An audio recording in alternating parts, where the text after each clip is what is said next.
La dépouille de Shinzo Abe a été rapatriée à Tokyo avant ses funérailles mardi. Les hommages se multiplient après l'assassinat de l'ex-premier ministre japonais. Les institutions européennes commentent à minima la démission du Premier ministre britannique qui avait opté pour une attitude particulièrement combative à l'égard de l'Union. Le corps de Shinzo Abe a été rapatrié ce samedi à son domicile de Tokyo. Le Japon est en deuil au lendemain de l'assassinat de son ancien Premier ministre abattu de 2 balles dans le cou alors qu'il tenait un meeting électoral en pleine rue dans la ville de Nara. De nombreux Japonais se pressaient pour rendre hommage à celui qui a régné durant près de 9 années, un record de longévité pour un Premier ministre japonais.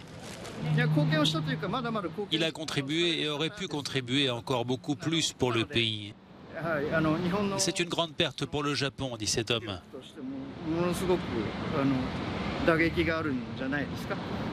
C'est incroyable de voir une attaque comme celle-ci dans un Japon sûr. C'est incroyable que quelqu'un se promène avec une arme comme cela. L'assassin, un ancien membre de la marine japonaise d'une 40aine d'années, a été arrêté. Les raisons de son geste demeurent floues. La mort de l'ex-premier ministre japonais a ému de nombreux dirigeants étrangers, dont le chef de la diplomatie européenne, Josep Borrell, ici lors du G20 en Indonésie. Nous sommes tous sous le choc, dit-il. Shinzo Abe était un ami de l'Europe. Il a beaucoup contribué à l'amitié entre le Japon et l'Union européenne, ainsi qu'au progrès et à la stabilité du monde. Autre réaction, celle du président américain Joe Biden, qui s'est rendu à l'ambassade du Japon où il a signé un livre de condoléances. J'aimerais dire quelques mots sur le meurtre horrible et choquant de mon ami le Premier ministre japonais Shinzo Abe. Je prie pour sa femme et sa famille. Les États-Unis sont solidaires de notre allié, le Japon. Enfin, à New York, le Conseil de sécurité de l'ONU a observé 1 minute de silence à la mémoire de Shinzo Abe, dont les funérailles doivent avoir lieu mardi à Tokyo.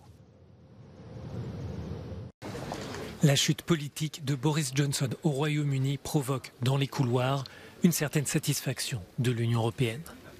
Toutefois, personne dans les institutions n'estime que les derniers rebondissements à Downing Street changeront la donne sur le Brexit.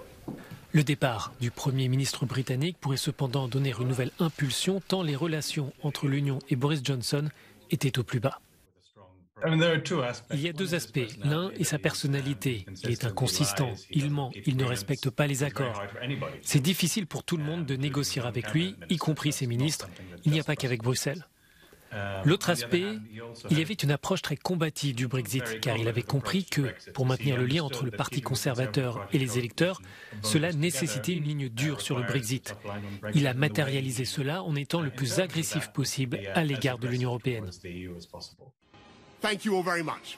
Parmi les successeurs potentiels de Boris Johnson, certains pourraient opter pour une approche pragmatique, mais ce n'est pas le cas pour tous les prétendants à Downing Street.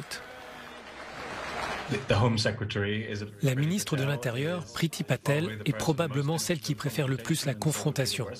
Ce serait le pire profil pour l'Union européenne. Le meilleur candidat devrait être plus ouvert. Plusieurs pourraient engager un retour à des relations normales. Interrogée par Euronews, la Commission européenne ne souhaite pas faire de commentaires sur la démission du Premier ministre britannique. De son côté, la République tchèque, qui assure la présidence semestrielle de l'Union, fait part de ses attentes. Du point de vue des relations entre l'Union et le Royaume-Uni, j'espère que cela ne va pas avoir une influence significative sur la situation actuelle.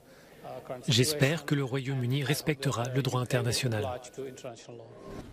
Une atmosphère de tempête caractérisait les relations entre Boris Johnson et l'Union européenne, et ce depuis son arrivée à Bruxelles comme correspondant pour un quotidien britannique. Il fut l'un des principaux partisans du Brexit et une fois parvenu à Downing Street, il n'a eu de cesse de remettre en cause l'accord de retrait britannique au risque de souffler sur des braises toujours brûlantes. Ce vendredi marque le 135e jour de guerre en Ukraine où l'armée russe continue de pilonner la région de Donetsk dans l'est du pays. Objectif des troupes du Kremlin, s'emparer de l'ensemble du bassin du Donbass. Les frappes russes dans la région de Donetsk ont fait en 24 heures 6 morts et 21 blessés selon les autorités ukrainiennes. L'armée ukrainienne affirme par ailleurs avoir repoussé une tentative d'avancée russe près de Sloviansk, mais reconnaît une progression ennemie au sud de Siversk. Au nord-est, dans la région de Kharkiv, deuxième ville d'Ukraine, les bombardements russes auraient fait au moins 4 morts et 9 blessés parmi les civils en une journée. Dans le sud, les Russes bombardent toujours la région de Mykolaïv et les combats font rage autour de la ville de Kherson. Sur le plan militaire, des sources de sécurité occidentales évoquent désormais de 15 000 à 20 000 soldats russes tués.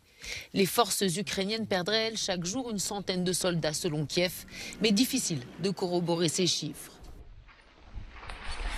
Du côté de la mer Noire, jeudi, l'armée ukrainienne affirmait avoir repris le contrôle de l'île aux serpents. Elle y avait planté son drapeau quelques jours plus tôt à la suite du retrait des forces russes. Mais Moscou affirme avoir pilonné ce petit territoire symbolique, tuant une partie des soldats ukrainiens et faisant fuir les survivants.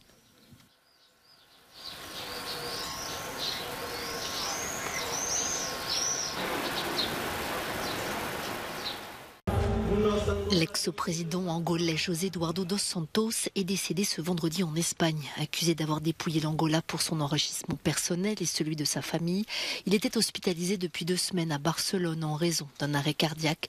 L'une de ses filles parle de mort suspecte et souhaite une autopsie. Jamais élu directement par le peuple, José Eduardo dos Santos, ancien rebelle marxiste, a régné sur l'Angola d'une main de fer pendant 38 ans. Il arrive au pouvoir en 1979, en pleine guerre civile. Après le cessez-le-feu de 2002, il fait de l'Angola le premier producteur d'or noir du continent, aux côtés du Nigeria. Il ne lâchera plus ensuite le pouvoir. En 2016, il se dit lassé de la politique, alors que la rumeur le dit atteint d'un cancer. Il laisse alors comme promis sa place à son dauphin, João Lourenço.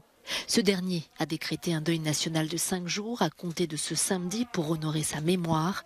José Eduardo dos Santos avait 79 ans.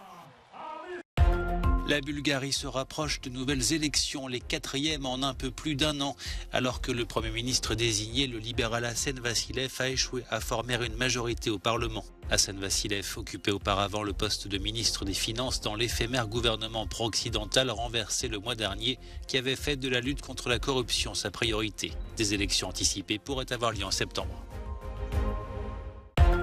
Le président du Sri Lanka a pris la fuite alors que des manifestants ont fait irruption dans sa résidence, annonce le ministère de la Défense.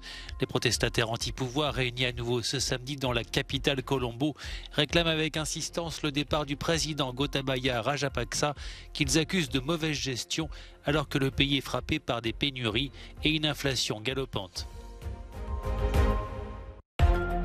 Elon Musk renonce finalement à racheter Twitter. Le patron de Tesla et SpaceX accuse le réseau social de ne pas avoir été transparent sur le nombre de faux comptes présents sur la plateforme que Twitter estime à moins de 5%, un chiffre faux selon le milliardaire qui remet en cause la valeur réelle de la société. Aussitôt après la rupture de l'accord de l'achat, le groupe californien a annoncé une action judiciaire contre Elon Musk. Dans le sud de la France, les pompiers luttent contre un important feu de forêt qui a détruit depuis jeudi des centaines d'hectares de végétation dans les Cévennes. Si le feu est relativement contenu, il n'est pas encore éteint pour autant. Le risque d'incendie est élevé ce week-end sur le sud de la France en raison du vent et de la sécheresse. Les autorités rappellent que 9 incendies sur 10 sont d'origine humaine.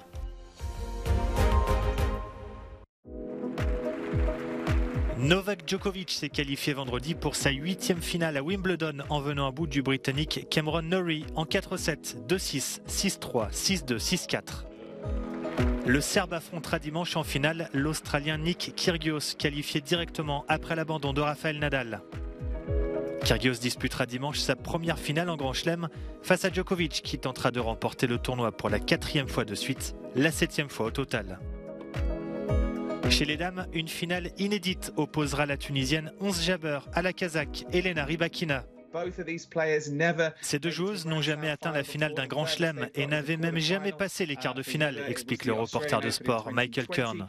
Pour Jabeur, c'était à l'Open d'Australie en 2020 et pour Rybakina à Roland-Garros en 2021. Ce sera donc un gros match pour les deux joueuses, même si Jabeur a l'avantage d'avoir remporté le tournoi sur gazon de Berlin en préparation de Wimbledon. Mais quelle que soit celle qui s'imposera, il s'agira d'un premier titre en Grand Chelem, ce sera donc forcément un moment spécial. La finale dames se joue ce samedi à Londres, de même que les finales de double. Le tournoi se conclura dimanche avec le duel Djokovic-Kyrgios.